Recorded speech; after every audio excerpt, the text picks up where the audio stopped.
আইনটা অনুমোদন হয়েছে, এটা খুবই যুগান্তকারী একটা আইন আমি বলবো, বাংলাদেশ শ্রম আইন অ্যামেন্ডমেন্ট অর্ডিন্যান্স। এখানে আমাদের শ্রমিকদের স্বার্থ রক্ষার জন্য, তাদের কল্যাণে অনেকগুলো পদক্ষেপ নেওয়া হয়েছে। 90টা সেকশনে অ্যামেন্ডমেন্ট আনা হয়েছে, 3টা শিডিউলে, 90টা সেকশন এবং 3টা শিডিউলে অ্যামেন্ডমেন্ট আনা হয়েছে।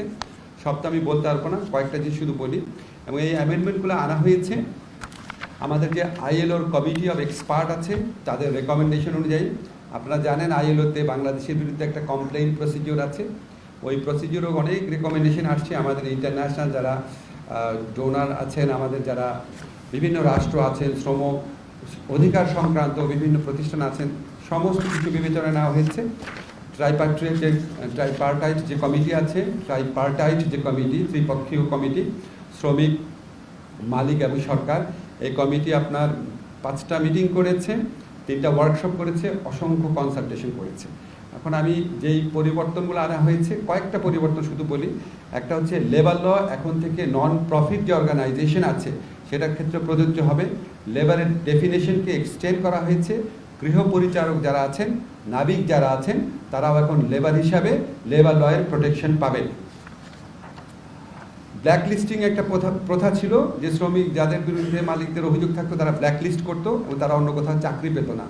ব্ল্যাকলিস্টিংকে অবৈধ ঘোষণা করা হয়েছে। সেক্সুয়াল হ্যারাসমেন্টের বিরুদ্ধে কঠোর পদক্ষেপ নেওয়ার বিধান করা হয়েছে। প্রসূতি যারা আছেন তাদের ওয়েলফেয়ার বেনিফিট, যারা নারী আপনার শ্রমিক আছেন ওনাদের মধ্যে যারা প্রসূতি থাকবে তাদের ওয়েলফেয়ার বেনিফিটটা অনেক বাড়ানো হয়েছে। ট্রেড ইউনিয়ন গঠন এবং রেজিস্ট্রেশন অনেক সহজ করা হয়েছে। ওয়ার্কারদের মধ্যে ডিসক্রিমিনেশন, আপনারা জানেন একই কাজ ছেলেরা এবং মেয়েরা করলে মেয়েদেরকে কম বেতন দেওয়া হতো, সেই ডিসক্রিমিনেশনকে নিষিদ্ধ করা হয়েছে। বিকল্প বিরোধ যে নিষ্পত্তি সেটার বিধান শক্তিশালী করা হয়েছে। অ্যাক্সিডেন্ট কম্পেনসেশন ফান্ড, যে দুর্ঘটনায় যদি হয় কর্মস্থলে, সেটার জন্য একটা ফান্ড গঠনের প্রস্তুত করা হয়েছে। দুর্ঘটনায় যারা শিকার হবেন তাদের পুনর্বাসনের জন্য বা তাদের চিকিৎসার জন্য। আরও অনেক পরিবর্তন হয়েছে, সব আমি বলতে পারবো না। আরপিওর ক্ষেত্রে যে ইম্পর্টেন্ট অ্যামেন্ডমেন্ট গণপ্রতিনিধিত্ব আদেশে, সেটা হচ্ছে ইভিএম রিলেটেড যে বিধান ছিল সেগুলো বিলুপ্ত করা হয়েছে। আইন শৃঙ্খলা রক্ষাকারী বাহিনীর যে ডেফিনেশন, সেখানে আর্মি, নেভি এবং এয়ারফোর্সকে ইনক্লুড করা হয়েছে। পলাতক ব্যক্তি যারা থাকবে বিভিন্ন মামলাতে, পলাতক ব্যক্তিরা ইলেকশন করতে পারবে না, সেটা ইনক্লুড করা হয়েছে। জেলায় যে ইলেকশন অফিসগুলো আছে সেটা ডিস্ট্রিক্ট ইলেকশন অফিসার ঠিক করবেন, এটা বিধান করা হয়েছে। আর যারা ইলেকশন করবেন তাদের এফিডেভিটের মাধ্যমে দেশি বিদেশি সোর্স থেকে যত আয় আছে, সম্পত্তি আছে, সমস্ত কিছুর বিবরণ দিতে হবে। এবং এই সমস্ত কিছু আজকে আমাদের মাননীয় প্রধান উপদেষ্টা নির্দেশ দিয়েছেন, নির্বাচনে যারা প্রার্থী থাকবেন ওনাদের দেশি সোর্সে, বিদেশি সোর্সে ইনকাম, সম্পত্তি, সমস্ত কিছুর বিবরণ নির্বাচন কমিশনকে দিতে হবে এবং এটা আমরা ওয়েবসাইটে পাবলিক করে দিব, সবাই জানবে। আপনাদের এলাকার যে প্রার্থী আছে কার কত ইনকাম, কোথার থেকে ইনকাম, কী সম্পত্তি, এটা সবাই জন্য উন্মুক্ত করে দেওয়ার নির্দেশ উনি দিয়েছেন। এই সংক্রান্ত একটা পরিবর্তন এই সংক্রান্ত একটা বিধান এই আইনে থাকবে। তারপর হচ্ছে জামানতের যে পরিমাণ, সেটা 20,000 ছিল, এটা 50,000 করা হয়েছে। নো ভোটের একটা বিধান করা হয়েছে। যেই নির্বাচনে একজন প্রার্থী থাকবে, আপনাদের 2014 সালের ভুয়া ইলেকশনের স্মৃতি নিশ্চয়ই মনে আছে, 153টা না 54টা আসনে একজন প্রার্থী ছিল, সাধারণ নির্বাচন ছিল। এই ধরনের নির্বাচন যেন না হয়। একজন প্রার্থী থাকলে সেখানে যারা ভোটার আছে তারা না ভোট দিতে পারবে, যে প্রার্থী পছন্দ না, তখন সেখানে আবার নির্বাচন হবে। জোটের ক্ষেত্রে যদি নির্বাচনী জোট হয়, জোটের অংশ হলেও দলের যে প্রতীক সেটাতে ইলেকশন করতে হবে, যাতে ভোটাররা ক্লিয়ার আইডিয়া পান যে কোন দলে। তারপর যারা ইলেকশনে কাজে ব্যস্ত থাকেন, আমাদের আইন শৃঙ্খলা রক্ষাকারী বাহিনী, প্রিজাইডিং অফিসার বা রিটার্নিং অফিসার, যারা নির্বাচনী কাজে ব্যস্ত থাকেন, লক্ষ লক্ষ মানুষ নির্বাচনী কাজে ব্যস্ত থাকেন, ওনাদের ভোট দেওয়ার স্কোপ ছিল না। আমাদের বিধান করেছি যে পোস্টাল ব্যালটে ওনারা ভোট দিবেন।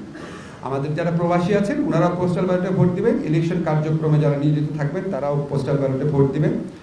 তারপরে ভোট কাউন্টিংয়ের জায়গাতে মিডিয়ার প্রেজেন্স, মিডিয়া থাকতে পারবে, সেটার বিধান করা হয়েছে।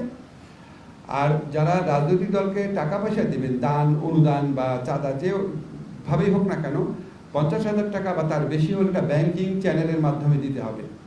যিনি দিবেন তার ট্যাক্স রিটার্নটাও জমা দিতে হবে সেখানে।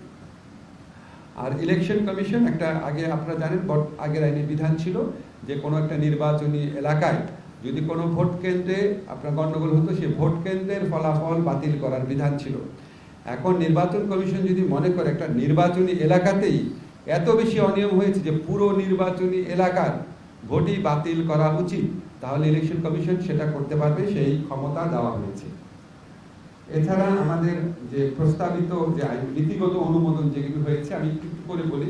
একটা আপনারা জানেন অত্যন্ত ইম্পর্টেন্ট সুপ্রিম কোর্ট সচিবালয় অধ্যাদেশ 2025, এটা নিয়ে বোধহয় আমরা 25-30 বছর যাবৎ কথা বলছি।